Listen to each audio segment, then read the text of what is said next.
ये आपका स्वागत है। मैं विवेक बिंद्रा, मोटिवेशन स्पीकर और बिजनेस कोच। आज बात करूंगा अमर शहीद भगत सिंह की। 1907 में इनका जन्म हुआ। लयालपुर नाम का गांव लाहौर में पड़ता था, आज जो कि पाकिस्तान में है।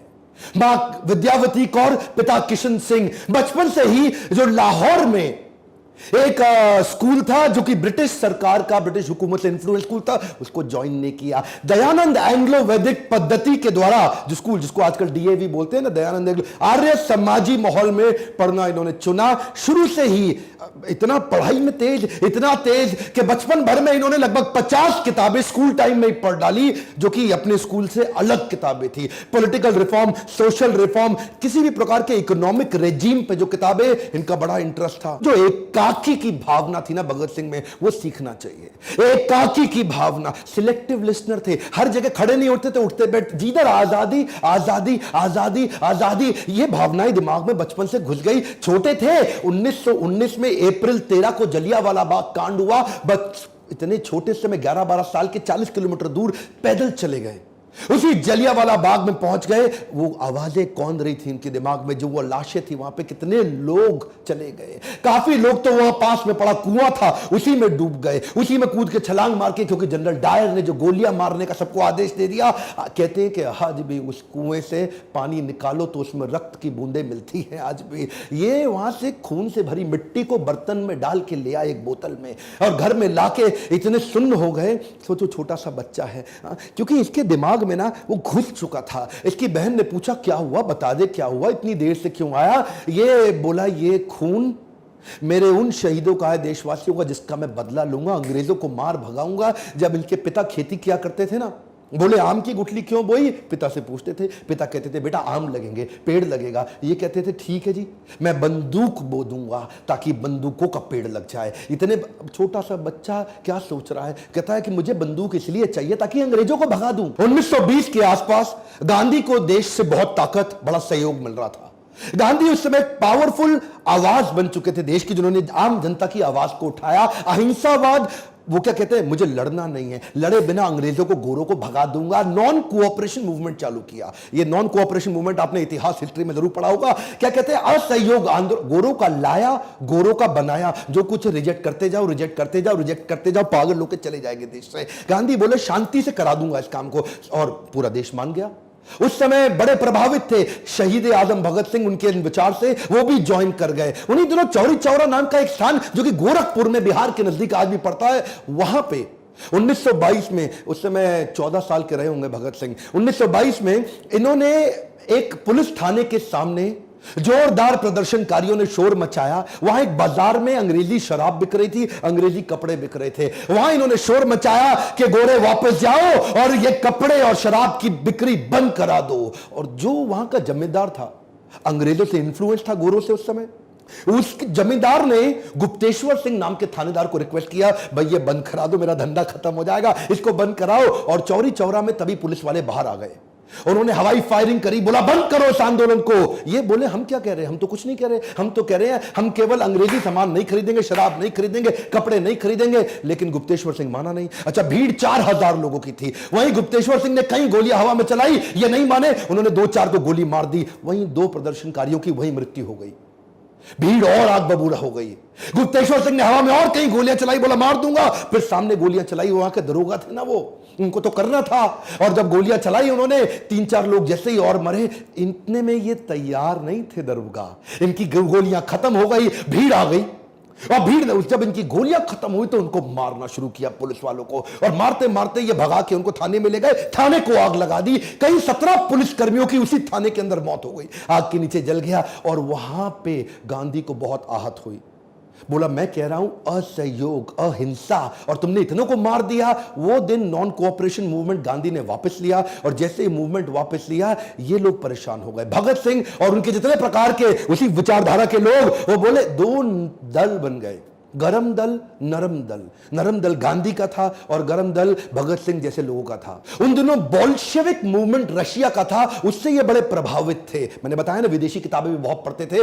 बोल्शेविक मूवमेंट, ये बोले कि लड़ना पड़ेगा। अब तो बात ये थी कि हो सकता है अगर गांधी नॉन कोऑपरेशन मूवमेंट वापस ना लेते, आजादी जल्दी मिल गई होती। एक्चुअली उन दिनों ना भगत सिंह तो नाचा करते थे, आजादी मिलने वाली है, आजादी, क्योंकि नॉन कोऑपरेशन मूवमेंट सक्सेसफुल था, पूरा देश को सहयोग मिल रहा। गांधी ने वापस ले लिया, बोला अभी आप तैयार नहीं हो। आपने गुप्तेश्वर सिंह पुलिस वाले को और पूरे थाने को क्यों मार के खत्म कर दिया? गांधी ने रोक दिया पूरा आंदोलन। ये लोग उस समय आग बबूल बोले अब लड़ना पड़ेगा। ये जो एक्चुअली ये ना हथियारों की क्रांति बाद में आई, भगत सिंह की पहले विचारों की क्रांति थी। उन दिनों कॉलेज ज्वाइन किया इन्होंने, लाला लाजपत राय का पंजाब के अंदर जो पाकिस्तान में पढ़ता है वो कॉलेज ज्वाइन किया और वहां पे ये गतिविधियां स्ट्रॉन्गर थी। उन दिनों ये लगभग 300 किताबें अपने कॉलेज में एक्स्ट्रा पढ़ बैठे हैं, क्योंकि जब खाली होते थे किताब पढ़ते थे और उसके बाद अपने एकाकी की भावना से स्पीड आती है। ध्यान दीजिए, कम ऑन, लर्निंग क्या है? एकाकी की भावना से। इसीलिए तो शहीद भगत सिंह ने 23 साल की उम्र तक वो सब कर दिया जो आज लगभग 90 साल के बाद भी हम उनको याद कर रहे हैं। 1924 में ये लगभग 17 साल के थे, मां ने शादी की तैयारी कर दी। ओए बेटा शादी कर लो, कुड़ी बड़ी सोनी है, ओए बेटा शादी कर ले, तेनू रोटी खवाएगी, ओए शादी कर ले, तेरा ध्यान रखेगी। मां बोलती रह गई और ये क्या बोली? दुल्हन मेरी दुल्हन नहीं होगी, आजादी ही मेरी दुल्हन होगी। रातों रात चिट्ठी लिख के भाग गए। मां रोती थी, अकेली पड़ गई। क्यों ऐसा होता है कि भगत सिंह की जब बात हो तो हम चाहते हैं पड़ोसी के बच्चे के घर पैदा हो, अपने घर पे सब कुछ छोड़ के। ये वहां पंडित आजाद की टीम को ज्वाइन कर लिया और जाके क्या बोले? अब एकाकी की भावना। जानते हैं शुरू में तो बचपन में बड़े एक्साइटमेंट में रहा करते थे, कुश्ती लड़ते थे, अभिनय का शौक रखते थे, लेकिन एकाकी की भावना के चलते 1925 में इन्होंने, अभी 18 साल के हुए थे, काकोरी कांड की तैयारी कर ली। काकोरी कांड को उन्होंने सफल बनाया। पैसे की जरूरत थी, अंग्रेजी खजाने को लूट लिया और लूटने के बाद अच्छा पकड़े गए। उसे पकड़े गए अशफाक उल्लाह खान और राम प्रसाद बिस्मिल, इन दोनों को फांसी हुई। 2 शह सवारों को जब फांसी की सजा सुनाई, ये लोग टूटने के लिए नहीं बने थे, ये तोड़ने के लिए बने थे। राम प्रसाद बिस्मिल की वो याद आ गई इनको बात, सरफरोशी की तमन्ना अब हमारे दिल में है, देखना है जोर कितना बाजुए कातिल में है। क्या मतलब? सरफरोशी, कटा लूंगा अपना सर, ये मेरी तमन्ना है, और तेरी बाजू में कातिल दम कितना है? मेरी तमन्ना ज्यादा बड़ी है गला कटाने की कि तेरी बाजू में ताकत कितनी है, वो आके देखते हैं। ये आपने सुना तो होगा, मतलब पहचानिए, ये इसको बोलते हैं विचारधारा। सरफरोशी की तमन्ना, अपना गला कटा लेने की तमन्ना, वो ज्यादा बड़ी है कि तेरे बाजू में जोर मेरी कत्ल करने का बाजुए कातिल में है। दशहरा ग्राउंड में चले गए, लिखने में बहुत तेज हुआ करते थे उन दिनों। पत्रिकाओं में, अखबारों में ये लेख लिखा करते थे सोशल रिफॉर्म्स के बारे में, अंग्रेजी हुकूमत के खिलाफ, कभी अपने नाम से कभी बेनामी लेख लिखा करते थे। और ये वहां जाके पर्चे बांटने लगे।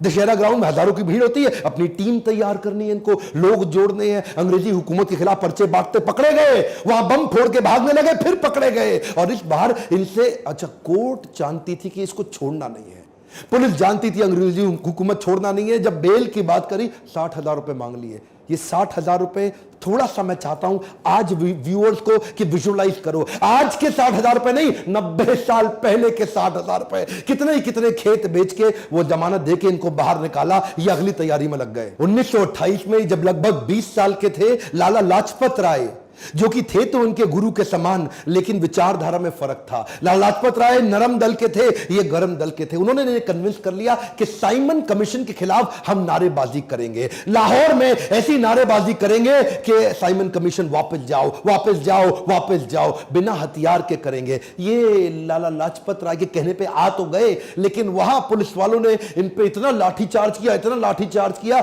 लाला लाजपत राय को कहीं चोटें आई और उसके बाद अस्पताल में उनका इलाज के दौरान देहांत हो गया। वो बोले थे कि मेरी मौत ब्रिटिश सरकार की ताबूत पे आखिरी कील साबित होगी। भगत सिंह, राजगुरु, जयगोपाल, चंद्रशेखर, हालांकि ये लाला लाजपत राय को पसंद नहीं करते थे विचारधारा में, लेकिन उनकी मौत से आहत बहुत हो चुके थे। बोले पिता समान है हमारे, इनकी मौत का बदला तो लेना पड़ेगा। जेम्स स्कॉट, जिसने ये मारने का आदेश दिया था, उसको गोली मारेंगे अब हम।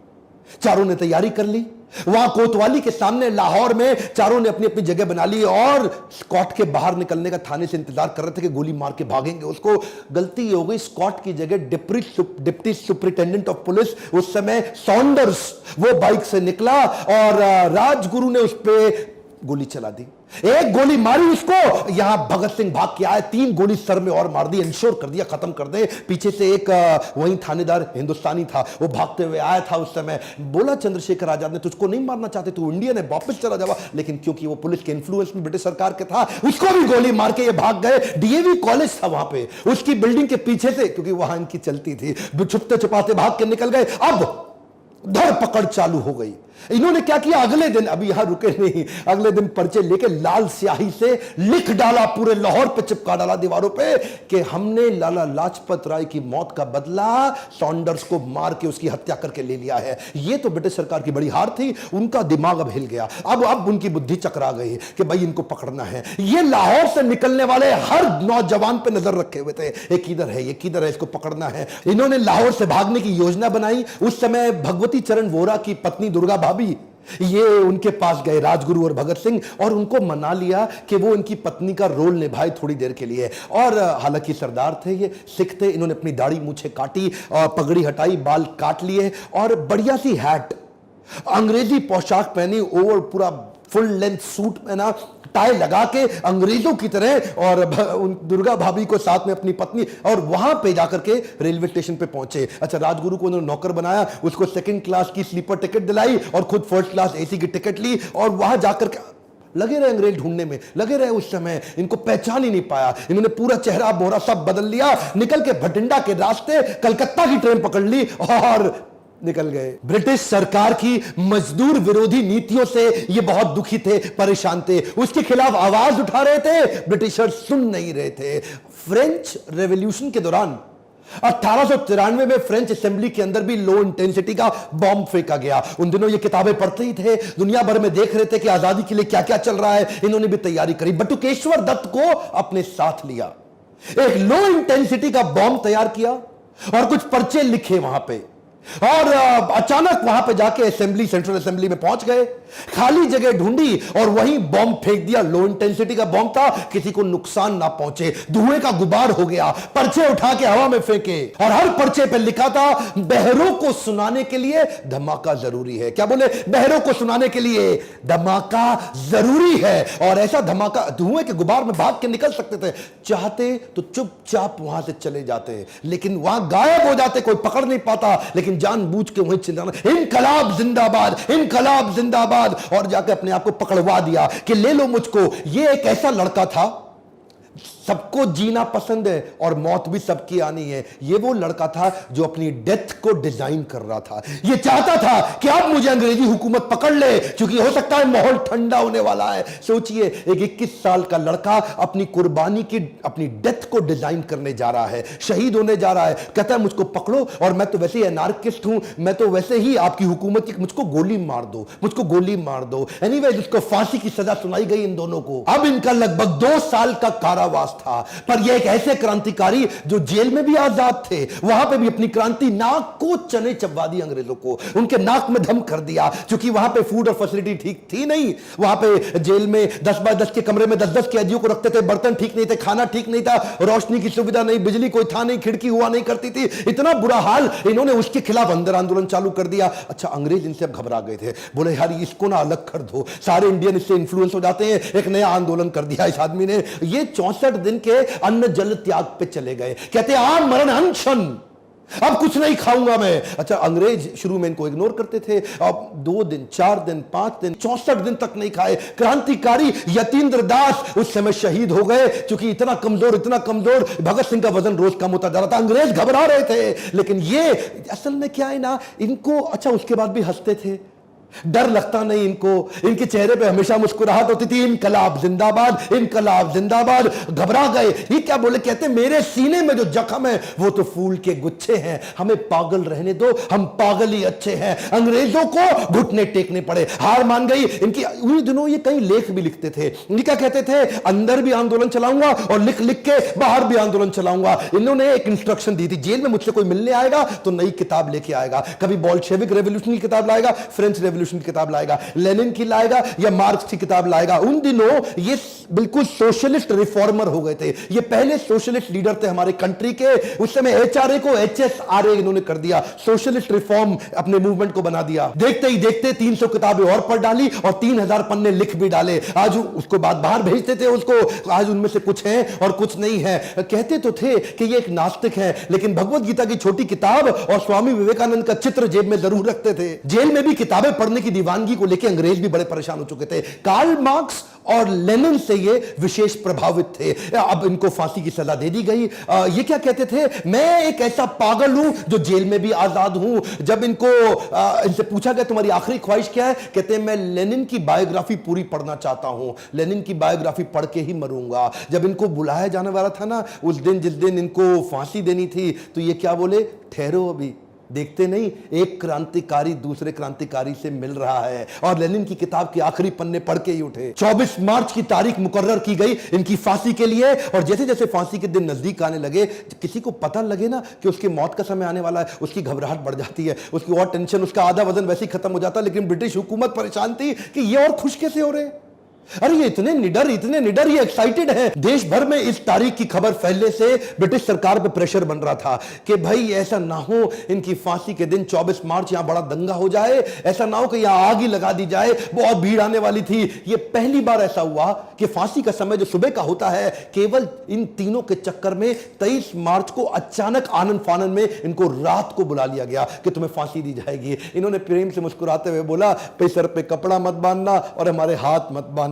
कुछ ऐसा हो सकता है क्या? उन्होंने बोला ठीक है हाथ नहीं बांधते, लेकिन सर पे कपड़ा तो बांधना पड़ेगा। ये मुस्कुराते हुए इनकलाब जिंदाबाद दोनों फांसी पे चूम के फंदे को गले पे झूल गए। गर्व है मुझे कि मैं ऐसे देश में जन्म लिया जहां अमर शहीद भगत सिंह आए थे। लेकिन मुझे दुख है कि आज भी कई मूर्ख बेवकूफ इतिहासकार अपनी हिस्ट्री की किताब उठा के देख लेना, इनको शहीद का दर्जा नहीं देते, इनको आतंकवादी उन्होंने लिखा हुआ है किताबों के अंदर। दुख होता है मुझे। हमारे गांधी को राष्ट्रपिता माना, मुझे कोई तकलीफ नहीं है। गांधी को राष्ट्रपिता, फादर ऑफ नेशन सब बोलते हैं, मुझे कोई तकलीफ नहीं। पर क्या भगत सिंह को हम राष्ट्रपुत्र की उपाधि दिला सकते हैं? 550 सांसद, 545, मैं चाहता हूं उन तक ये वीडियो पहुंचे, संसद में आवाज उठे कि भगत सिंह को राष्ट्रपुत्र की उपाधि घोषित की जानी चाहिए, भगत सिंह को ऑफिशियली शहीद का दर्जा दिया जाना चाहिए। आज भी अंग्रेजों की किताबों में इनको शहीद नहीं माना जाता, आतंकवादी माना जाता है। आप मेरा साथ दीजिए, कमेंट बॉक्स में लिखिए और वीडियो को शेयर करिए, सही लोगों तक पहुंचाइए ताकि इस आवाज को उठाएं और क्यों ना हम इनको राष्ट्रपुत्र की उपाधि दिलाएं। मैं खुद अपने सारे ऑफिशियल सोशल मीडिया चैनल्स पे इस वीडियो को शेयर करने वाला हूं। आपसे भी रिक्वेस्ट करता हूं, भगत सिंह की मौत को, उनकी शहादत को बेकार मत जाने दीजिए। इस आवाज को मेरे साथ उठाइए। अगर थोड़ा भी अच्छा लगता है इस प्रकार की एजुकेशनल वीडियोस, लाइक करिए और अगर सब्सक्राइब नहीं किया, बेल आइकॉन नहीं दबाया, अब से अगला वीडियो मिस हो जाएगा। मेरे साथ जुड़े रहने के लिए, हर बार मेरा साथ देने के लिए आप सबका दिल से धन्यवाद।